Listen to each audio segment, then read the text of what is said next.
Hello and welcome to another episode of National Divorce Talk Raw, where we will cover the important news regarding secession, national breakup, national divorce, whatever you would like to call it. The topic that states in America may choose to leave the United States, or the possibility that the United States may in the future appear disunited. And specifically focusing, when we can, on the case of why California itself would be fit to depart from the rest of the fellow 49 states. Well, let's get right into it. Today's episode, the news we're going to cover. Well, Donald Trump, Robert Reich, and Tim Pool have all been saying the same thing. It's time for a national divorce. Recently, Donald Trump tweeted out about civil war coming. Robert Reich, a famous Democrat and liberal politician who's worked extensively for multiple Democratic presidencies and famously for the Clinton campaign, has also talked about a national divorce. And Tim Pool, claimed liberal, but actually more of a conservative, is also talking about a national divorce and talking about how Robert Reich and Donald Trump are also talking about national divorce. So you got the top conservative, a top liberal, and another top conservative talking about each other, talking about national divorce. That's never happened before. People at that level talking about other specific personalities, talking about the idea of national divorce. We're also going to talk about how more people are predicting secession and national divorce over Roe v. Wade, the leaked controversial decision by the United Federal Supreme Court to overturn the Roe v. Wade decision. Additionally, we'll be talking about how even more legal experts are coming to the conclusion that we made a while back, that the Constitution is broken and gives too much power to a minority of the population represented by a majority of states. And finally, as always, we'll keep you up to date on everything that the federal government is doing, even under a Democrat, to ruin our life. Okay, well, let's get right to it. So the first piece of evidence we're going to get into is we're going to go by the news step by step. Let me just show you what's going on.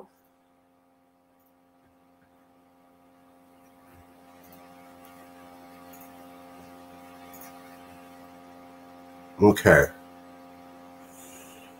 Here we go. I want to pull up this story from the Hartford Courant. Robert Reich op-ed, The Truth About America's Second Civil War. And the truth is, as he puts it, is that it's not going to be a civil war. It's going to be a slow, peaceful breaking apart of, people slowly deciding not to work with each other, but maintaining some things like the common defense or whatever. So just a moment ago, you mentioned, the potential for civil war, whatever. I read this article. It's from May 10th. And the fascinating thing is that when you actually read the history of the American Civil War, Robert Reich clearly did not. This dude, because if he did, his op-ed would not say, we won't go to civil war. His op-ed would be like, yeah, it's going to happen. He's basically saying that there's a disagreement on laws. There's a disagreement on how to run things. So people are deciding to hyperpolarize. Republicans move to red states, Democrats to blue states. And then ultimately, we're just going to decide to, just do our thing. Yeah, read about the Civil War. That's what was happening. Southern states were saying that. So that's Tim Pool. He's a famous conservative, although he calls himself a liberal. And he's talking about an article by Robert Reich. We've covered here too, Robert Reich, The Truth About America's Second Civil War, where Reich himself, who's worked for the Clinton presidency and is well respected by Democrats, is talking about how America isn't working anymore and it's going to start pulling itself apart. And then here's Tim Pool, one of the most famous newscasters for everybody under 35, also talking about how Robert Reich is talking about. So you have a young person who covers news for people who are typically under 35 years of age and typically on the internet and don't get their news from broadcast journalism. And he's talking about how a famous Democrat liberal was talking about national divorce. So we have somebody who covers conservative news and covers internet news and covers people under 35, 45. And he's talking about how this establishment Democrat is talking about national divorce. We've never had that coalescing of the conversation amongst different points of people in the political sphere of America conversing before. And let's up the ante. So Donald Trump recently just shares a post suggesting civil war. Former President Donald Trump shared a post on a social media platform that appeared to propose or predict a civil war in the U.S. There it is, Donald Trump. And this man, we predict, could be president in 2024 again. The Republican Party is still under his control. So you can definitely bet that all the Republicans saw this. And we'll cover this a little bit more, but here you go.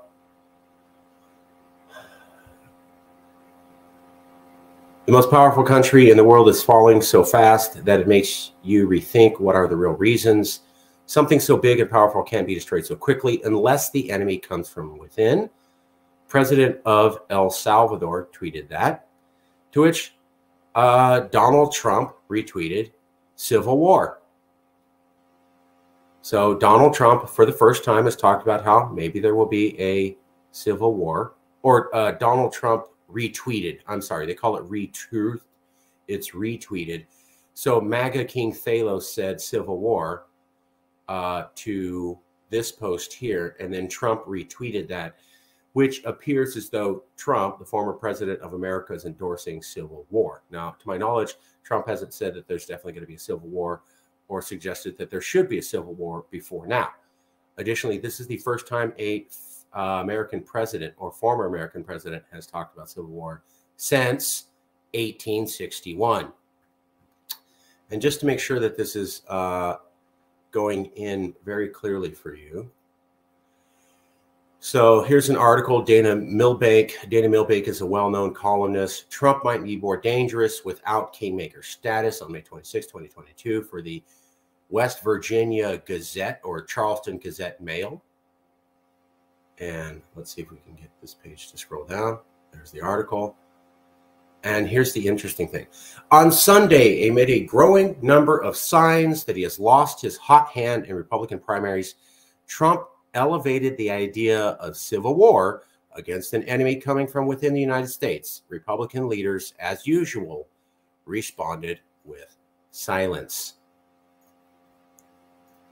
So let me just post that up, just to be clear. So Robert Reich is a well-respected Democrat who is saying, why did that not? Give me 1 second. That didn't copy for some reason. Copy.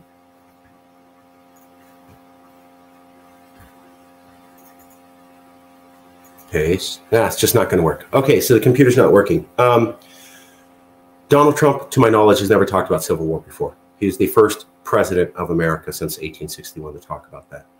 Robert Reich is a high-ranking Democratic representative who's also talking about national divorce. He's the highest-ranking party member in the Democratic Party to ever talk about that. So we have a very high-ranking Democrat talking about national divorce, and we have a former president talking about national divorce roughly about the same time.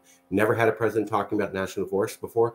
Never had somebody this high-ranking with this many connections into the Democratic Party of America over multiple administrations and with such respect across the board with liberals also talking seriously about the idea.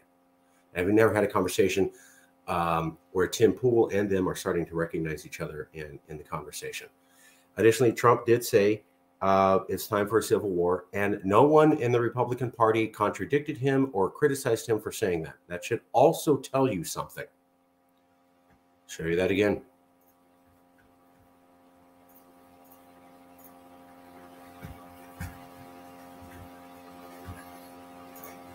There it is. As usual, Republican leaders responded as usual with silence when Trump elevated the idea of the Civil War. Okay. Now, Roe v. Wade is very controversial. The Supreme Court decision that they're going to overturn Roe v. Wade has gotten many people to talk about how a civil war or national divorce may happen. We've covered that repeatedly here at National Divorce Talk Raw. And here's another article by the Milwaukee Independent. Two versions of America. Efforts to reverse Roe v. Wade proves the second civil war is already underway. This is the article by Robert Reich that we were talking about. This article by Robert Reich has been reprinted in multiple newspapers. It's also made the English news. And let's scroll down. And here you go. Where will all this end?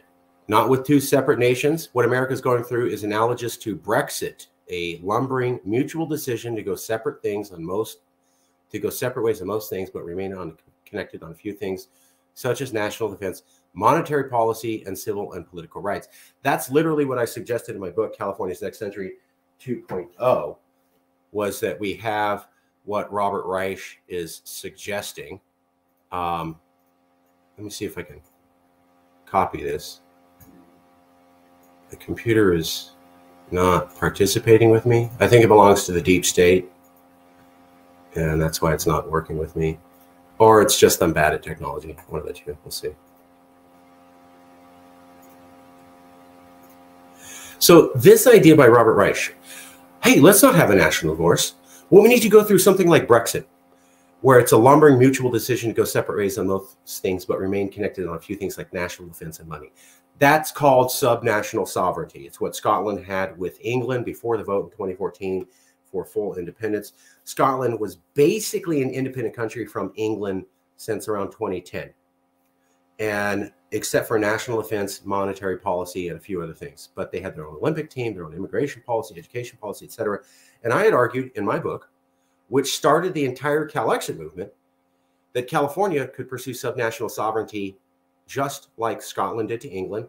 And now I'm suggesting, well, I said this in 2012, California could pursue subnational sovereignty like Robert Reich is suggesting, a high-ranking Democratic politician, that maybe California could go its separate way from America and only have a few things linking it to the national core, perhaps a dollar and a commitment to national defense, much like NATO. But other than that, it would be independent. Robert Reich is now suggesting the very idea that I suggested in 2012. Top Democrat suggesting the very idea I suggested in 2012, 10 years ago, that started the path to Cal-Exit. Interesting that high-ranking Democratic politicians and officials who have advised presidents are now coming to suggestions that we made over 10 years ago. Okay, let's take another look real quick. 1 second. All right. Share screen, window, share screen. Here we go. Okay. Legal experts, and this is kind of similar. So you're going to see a lot of talk about how Roe v. Wade is going to bring on a civil war. Here's one by Robert Reich. We've been talking about that. That's the article that Tim Pool, this article by Robert Reich is this one here by Tim Pool that he's covering. So Tim Pool's talking about this article here, which we just covered.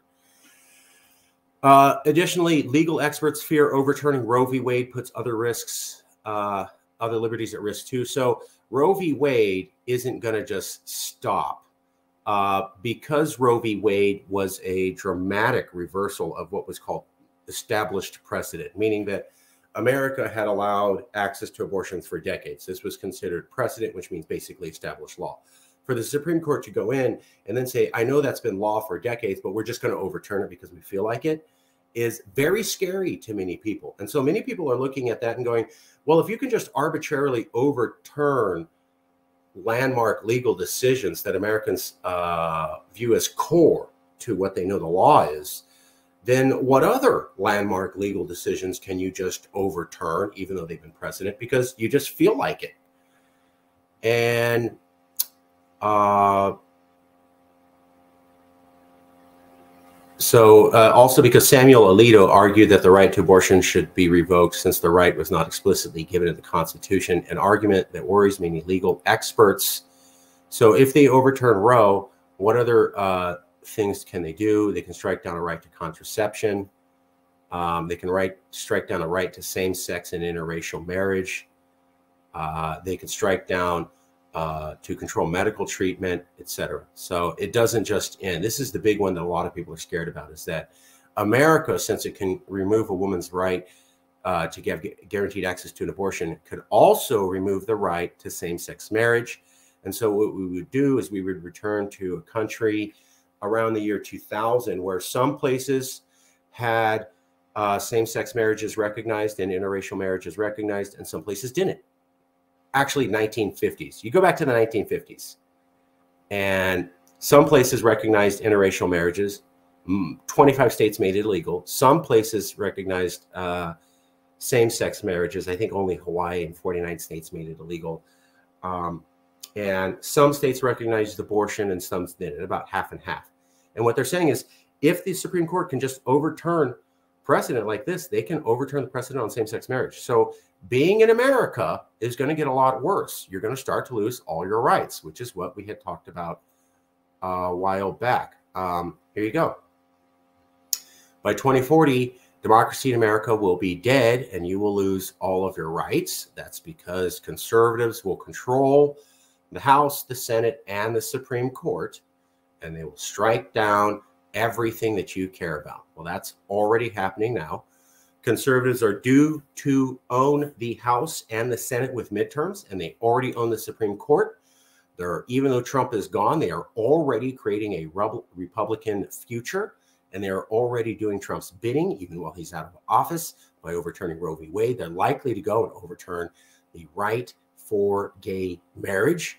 The very next thing that they can move on to is, after they take the House and Senate in midterms and they control the Supreme Court, they could do anything that they wanted. There'd literally be no branch of government to stop them. So if you're a little bit scared about Republicans having a little bit of power by controlling the court, imagine what happens when they run the House and the Senate and the Supreme Court.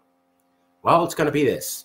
By 2040, American democracy will be dead, because a small minority of the population, but a majority of the states, will be able to choose all the laws that we have. About 35 states will house a section of the population, but they will therefore dominate the House and the Senate, and therefore also the Electoral College, and therefore the presidency. And with the Senate and the presidency, will dominate the Supreme Court. And this is what we talked about. I want to repeat a statistic I use in every talk. By 2040 or so, 70% of Americans will live in 15 states, meaning 30% will choose 70 senators, and the 30% will be older, whiter, more rural, more male than the 70%. So 70% of the population will live in 15 states, and 30% of the population will live in about 35 states. So 30% of the population in about 35 states, and they will control everything. So I just want you to think about that. We're going to the future.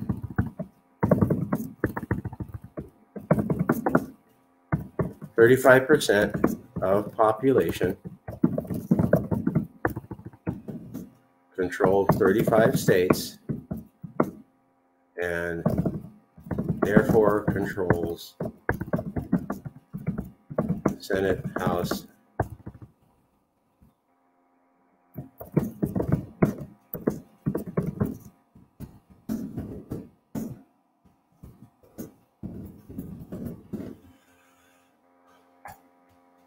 This is why we need to secede, California. In the future, 35% of the population of America will be in 35 states. That 35% of the population, or 1/3 of the American population, will control the 2/3 of the population. I want to repeat, 1/3 of the population will control 2/3 of the population. So if you have 1, 2, 3, 2/3 of the population is going to be out of power and will have to do whatever this minority group says, even though they're only 1/3 of the population. That's because they are 2/3 of the states. The Constitution is built to give rights to states and not people. We've talked about this a lot. 35 states is a majority of the country according to the Constitution. So 70% of the population, represented by 15 states, will have to do what 30% says, represented by 35 states. And you're already seeing that. Donald Trump was not popularly elected. The Senate was not popularly elected. So you had a minority of states in the Senate control the Senate, and you had a minority of the population through the Electoral College get Trump in. And that led to the Supreme Court. So the Supreme Court making these decisions is making these decisions like Roe v. Wade for a minority of the population. The Supreme Court is making a decision like Roe v. Wade, which is demonstrably unpopular with the majority of Americans because they represent a minority of the population. A minority of the population got Trump into the presidency, and a minority of the population dominates the Senate. And when you have the president nominate a Supreme Court justice and the Senate confirm that Supreme Court justice, then you can have a minoritarian president and a minoritarian Senate create a minoritarian opinionated Supreme Court. And that's why we're in the situation we are now. What happens when the Republicans control the Senate and the House in midterms on top of the Supreme Court now? And then what happens in 2024 when they control the presidency? Well, the demographics are showing it's going to happen. It's only going to get worse. So we are moving to a future, and you are seeing signs now, where a minority of the population is very old, white, rural, and conservative, and only watches Newsmax and Fox News, is going to be running everything.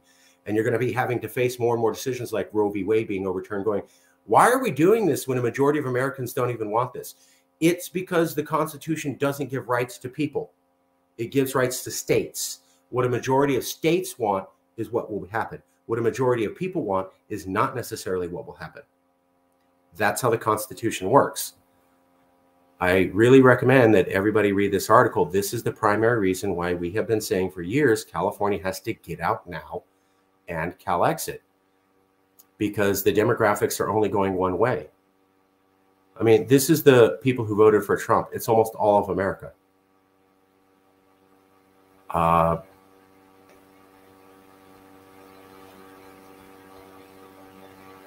So the blue states make up half the population, and the gray makes up 30% of the population. So this orange boundary is all the states that voted for Trump. So as you can see, it's a majority of these light gray states. There's some blue states in there, but there's some blue states out. And even with the fraction of the blue states and majority gray, they were able to take over. So that's why you have to be careful, because the demographics are only going to go one way.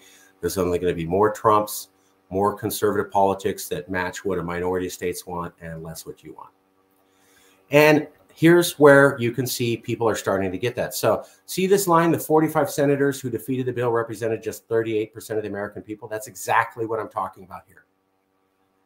So here's someone, The Intercept, and they're talking about how when I think about, here's The Intercept, Birth of a Nation, the founders never envisioned a filibuster being used to block gun control after massacres, by Adam Gentleson, May 26, 2022. What they're talking about was they wanted to have a gun control measure passed in the Senate, and they got a majority of the votes, but it wasn't enough to make it happen. So over the years, innovative and obstructionists had repurposed the rule into a new kind of filibuster that was quieter and far more lethal than the old kind. Using this repurposed rule, the threshold for the background checks to pass a bill had been quietly raised from a simple majority to 60 votes without a single senator having to say a word. There was no great debate. There was no standing on the floor. The House just quiet failure in an empty chamber. 55 senators supported the bill, 45 opposed it, and the bill was defeated. The 45 senators who defeated the bill represent just 38% of the American people. So what they're talking about is, we just had a gun massacre. I think about 20 children were killed. A lot of people wanted some gun control legislation passed. The Senate, represented by a minority of the population, but a majority of the states, was able to shut down meaningful gun control legislation after this massacre because of the filibuster. So even though they had 55 votes in the Senate, which is a majority, they didn't have 60, which means they didn't have enough to have a dominant majority or overreact on the filibuster, which means no bill passed. So you can have 55 senators, a majority. But if 45 senators, a minority, is against it, it doesn't pass. So 55 to 45, the 45 people win. Think about that. You have 55 votes for and 45 against. The 45 win, even though they're a minority, even though they're lacking 10 votes, because that's the way the Senate rules work. Why? Because the majority of the Senate is owned by a majority of the states, not a majority of the population. And here they go, wow, this is horrible that the American people want gun control regulation. They're willing to do it right after this massacre. And 45 senators who represent only 38% of the American people, or 40% of the American people, can get their will imposed on over 60%. 40% of the American people can get their will imposed on 60% of the people and shut down meaningful gun control legislation. They are finally talking about this in the year 2022. We talked about this in the year 2018. 4 years ago, we brought up that a minoritarian state can control people, that a minority of the population, who's a majority of the states, who are not diverse, not LGBTQ friendly, not full of immigrants, not liberal leaning, and who are strictly white, older, rural, more conservative, and more male, will be running everything. That's why a case that doesn't seem to make sense to you, like overturning Roe v. Wade, is passed, because it makes sense to this 38% that now control the country and will only be coming into more power, and there's nothing you can do about it all the way up to the year 2040 or 20 years from now. So we said, California, you have to secede because you're going to be dealing with these things like the Roe v. Wade being overturned, like not being able to get gun control legislation that you want.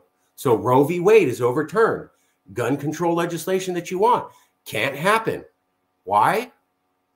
Because a majority of the states who represent a minority of the population want this. So even though a majority of Americans want gun control legislation, even though a majority of Americans want Roe v. Wade to stay here, you won't get it because the minority of the population will control what you can have, because that's the way the Constitution works, and you're screwed unless you blow up the Constitution. Your only way out is to secede. There it is. Stark contrast. Hey, we're upset about Roe v. Wade being overturned. Hey, we can't have meaningful gun legislation. Hey, you're never going to until the year 2040 or 20 years from now, because a minority of the population controls you, California, and there's nothing you can do about it. That's why they control the Supreme Court. That's why they control the Senate. That's why they control the presidency, even though they were a minority, because the Senate gives outside representation to small states. The Electoral College is not fair and gives outsized representation to states. And so you don't have population controlling the democracy here. Okay, and here's how it's going to get even worse. So we're talking about how these 30 states that are super rural and conservative are controlling America because they're very conservative and they're not liberal. Let's listen to the Democrats' plan on how to change that. So there's about 35 states that are rural and conservative and not liberal, and they're pushing these laws through using the system that the majority of the population doesn't want. What is the Democratic Party thinking on how to get more Democrats into those rural states so that we don't have a situation where we're held hostage by a minority of states? What are the Democrats going to do in order to change those 35 states to be more Democrat so that we don't have the horrible situation that we have now? Let's take a listen. Yeah. Brian, go. I know. I have go to say for it, Claire. I think Brian's going to say the same thing. First of all, we are losing ground in suburban right now. And secondly, that is a great, we had a record turnout in 2018 in blue areas of our state. We killed it in St. Louis, in Kansas City, killed it. Our numbers were way over what we ever projected would be. Our voters turned out, progressive voters turned out, but there were more of them. And the problem is we have too many states where if our strategy is only motivating our multiracial base, we will not control the United States Senate because we have way too many Democratic senators from states that are Trump states. Yeah, and I appreciate what you're saying. And I'll say for 22, the states are... They just want reinforcements. They want people to show up. They want the Democrats to show up in these places. Well, part of it is taking a step back. I mean, this whole discussion's around how Democrats have lost rural America, but it could easily be named how Democrats have won multiracial America. You know, you look at places like Albany, Georgia, that's rural, places where Democrats have made gains over the last couple of years. And also the reality that white voters, both men and women, are not drivers increasingly every election cycle of Democratic Party wins. And that's at every level. So the question for us to ask is, when we look at the Democrats losing steam in places that are largely white areas, pockets of America, look alternatively to the places where Democrats are being very successful. It isn't just exclusively urban areas. It's also suburban areas where the population is changing. And it's also slices of rural America in places like Albany, as I mentioned. My feeling is this. If you are looking to white voters for victory in 2022, the Democrats investing money, trying to satisfy voters who voted for Trump or are voting for Republicans more and more, it's going to be a tough road for Democrats. If instead they shift their focus to voters, not only voters of color, particularly women of color voters, Black, Asian American, and Latinos, who Asian American and Latino women have increased their voter turnout some 25 to 27%. That's the powerhouse for the Democrats, and my argument is to shift focus there. Brian, go. I know. I have to say something. Claire. I think Brian's going to say the same thing. And first of all, we are losing ground in suburban right now. And secondly, that is a great, we had a record turnout in 2018 in blue areas of our state. We killed it in St. Louis, in Kansas City, killed it. Our numbers were way over what we ever projected would be. Our voters turned out, progressive voters turned out, but there were more of them. And the problem is we have too many states where if our strategy is only motivating our multiracial base, we will not control the United States Senate. Right there. So I hope you heard that. What you saw, we just got done talking about how in the future, 35% of the population in 35 states is going to control everything. And that we're already moving into the future. That's why you can't have gun control legislation like you want, because the filibuster in the Senate. That's why you have Roe v. Wade being overturned, because there's this control of states in the rural areas. And so Claire McCaskill is saying we have to have Democrats go into those rural states and get control of those rural states so that we have control of the Senate, because Claire McCaskill gets it. There are too many small states and they have control of the Senate and they can control the laws. So Democrats have to get in there and get control of those rural states. And what this advisor for the Democratic Party said was, no, we don't really need to do that. We're doing great with minorities. Let's just focus on minorities. Minorities aren't going to be in those 35 states. Like we just talked about, those states are going to be rural, white, old, non-immigrant, non-LGBTQ, old and white and conservative. They're not going to have minorities there. They're not going to have LGBTQ people there, and they're not going to have liberal thinking progressives there. And so you're not going to control that state. And that's what the demographics show. And so you have a Democratic policy advisor suggesting that the Democrats basically just follow along with the demographic trend. Democrats, let's not worry about those conservative middle America states. Let's focus on minorities. Great. That gets you the same number of states you already have and leaves you in a position where a majority of states who represent a minority of the population will control you. I wanted you to see that clip because I wanted you to see that the Democratic Party doesn't understand the problem and isn't having any plans to fix the problem at all. It's not even on their radar. You heard Claire McCaskill begging for them to get out there and start getting into the rural areas. And then you heard a minority say, we're good just reaching out to minorities. Now, I'm a minority, and I think it's great you reach out to minorities. That is not how you're going to win elections. There ain't minorities out there. So reaching out to minorities isn't going to get you people in an area where there isn't minorities. So if you think the situation is going to get better, I wanted to show you that so that you knew the Democrats have absolutely no plan on how to fix this, and they're looking in the total wrong direction. So you can expect even more power going to the Republicans and conservatives in 2022 with midterms and 2024 with the presidency, just like we predicted in 2018. Okay, well, let's get to the final section of the show. We're going to talk about we've talked about Donald Trump, Robert Reich, and Tim Pool, our four national divorce. We've talked about how more experts predict civil war over Roe v. Wade. We've also talked about how even more legal experts realize the Constitution is broken, focusing on the states. And now we're going to get to the final section on federal mismanagement of guns and coal and why California should secede, looking at those issues. Let's take a look right now. Here we go.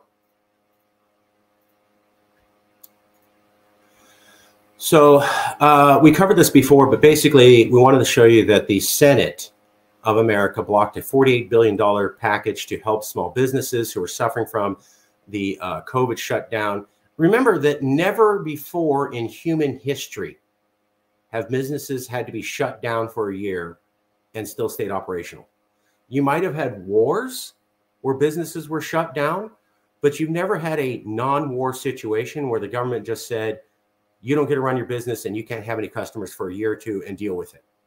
So there's tons of small businesses, especially here in California. Small businesses were crushed by COVID. Are they going to get any help from the federal government? No. Is California a donor state and pays more into the federal system than we get out? Yes. Do we have the highest number of small businesses destroyed by COVID? Yes. Is California the most deserving state and the state that needs the most help for small business aid? Yes. Did the federal government give us what we need? No. Did they instead pass a bill for more war in a foreign country of basically the same dollar amount instead of doing something that would help people here in America and especially in California? Yes. So Californians are against America's war. We were against the Vietnam War. We were against the Iraq War. We were saying, get out of Afghanistan. We were the only state to say you can't recruit in our high school. So we were against Vietnam. We were against Iraq. We were against the bombing in Afghanistan. We tried to remove military from recruiting in our schools. We're the most anti-war state in America. And yet America passes a bill to fund war, and it can't pass a bill to help small businesses here in California. And it's always been that way. We're a donor state. Do we get our percentage back? No. We pay into the system as an insurance policy so that when we get hurt, we can get services.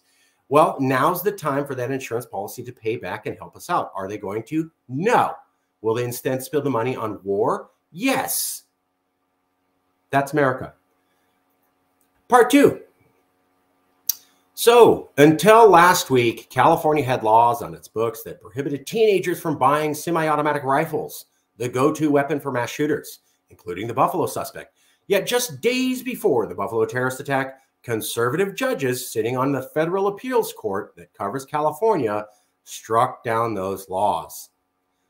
So California had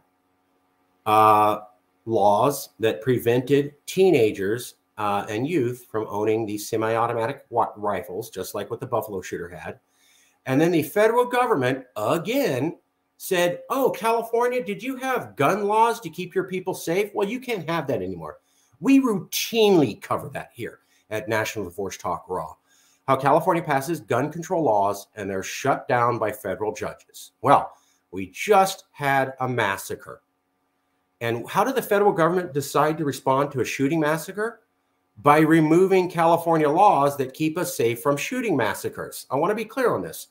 We just had a national shooting massacre. And what did the federal government do? It removed a law in California to keep us safe from shooting massacres. So now we can't prohibit our teenagers from buying guns, which means we'll have more mass shootings. And it also means that California police now know that teenagers can own guns. So you're going to see a lot more accidental shootings of teenagers by police here in California because that toy rifle, they're just going to assume is automatically a real rifle because the law to ban kids from owning these guns has been struck down. So now California cops will say every kid in California could have a rifle. That toy gun, because I should assume is the real thing. Expect more California youth to be gunned down by the cops because of the federal government, and expect more mass shootings of Californians because of the federal government. So they won't take care of us and build our businesses back even though we pay more into the system. You can't have the gun laws that you want to keep you and your children safe. But that's not all. The federal government is now looking, this is from Congressman Jared Huffman, the federal government is secretly trying to place a toxic coal train that would allow the transport of coal shipped through Utah, Nevada, west through Sacramento and Vallejo, and through the North Bay along the SMART train tracks. So there's a lot of coal that comes from the Midwest. They want to ship that coal from the American Midwest through Sacramento, our capital, to the coast, just above San Francisco, and then along the entire North Coast. The train tracks are literally just feet away from the drinking water source for nearly 1 million Californians, the Russian and Eel River. So not only would run tens of millions of tons of coal alongside unstable ground past critical waterways, but it would also extend reliance on coal as a global energy source and contribute to greenhouse gas production at a time when fossil fuels should be abandoned. So California is a climate change leader. And the federal government secretly said, oh, are you for climate change? Well, we want to burn more coal and we want to burn the dirty coal, moving it through you, California. And yeah, the coal train tracks might crash. And yeah, that might dump dirty coal in your air and pollute in the ground and also pollute the air if there's a dust plume of a coal train turning over. And yeah, maybe the coal trains will turn over and poison your water, but it's cool. So federal government, No help for California businesses, but you can get war. You can't protect your children, and you can't have the gun laws you want, but you can have guns that kill everybody, and you can have more mass shootings. And did you say that you wanted to do climate change? Well, we thought you meant more coal and running coal along your water lines and population so that 1 million Californians could have dirty drinking water. That's what the federal government said. So you've seen it all. We have conservatives, a president, and a top Democrat both talking about national divorce. That's never happened before. We've had even more experts talking about how civil war is coming because of Roe v. Wade. You saw some of the reporting at the last National Divorce Talk Raw. We've had even more legal experts recognize that the Constitution is broken. You've seen us cover that for literally the last 2 years or since the election of Kavanaugh to the Supreme Court, where people started to get that. And we just gave you another tasty update of how you cannot have the laws that Californians hold dear, that support California values, as long as you're part of the United States of America. But finally, one last message. This is from the CEO, Jason Reich.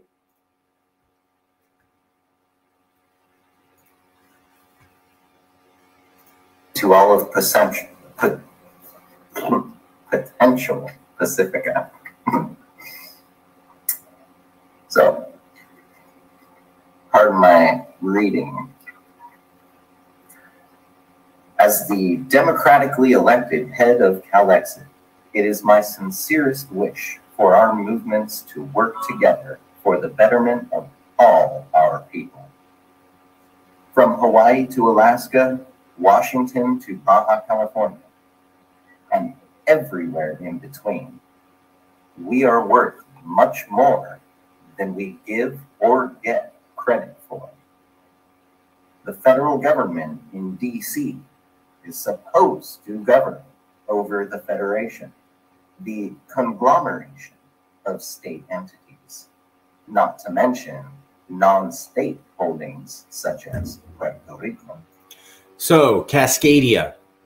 Jason is up there with you now, and he wants to talk to you. Jason is the top leader here at Yes California, and he is up there to make connections with the largest secession movement closest to California, which is the Cascadia movement.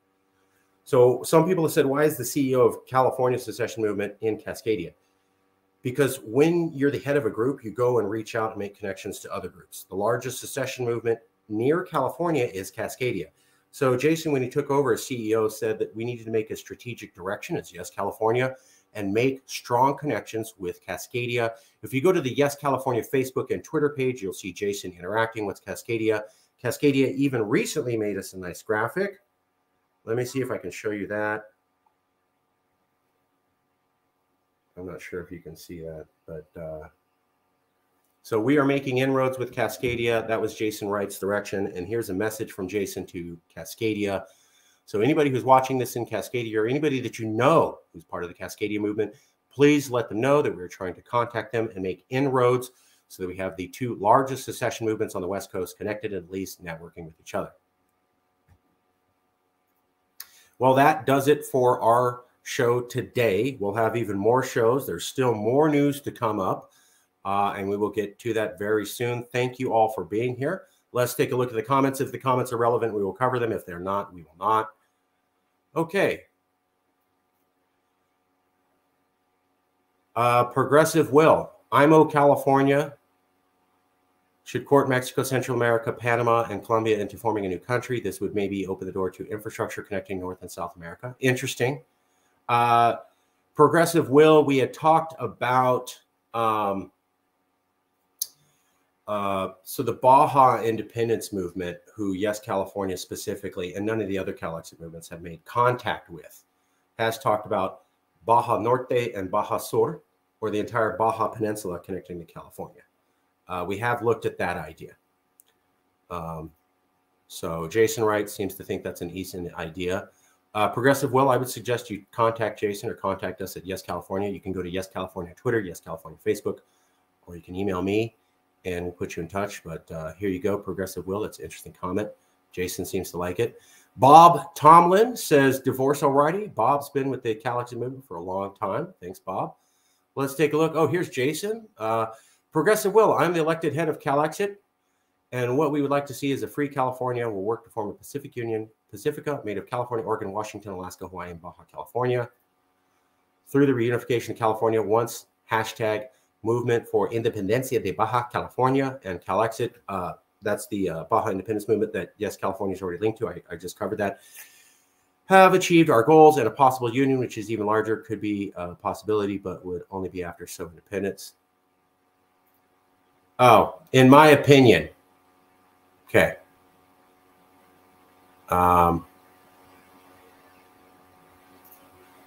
In my opinion, Progressive Will. Well, Progressive Will, you can email me or Jason,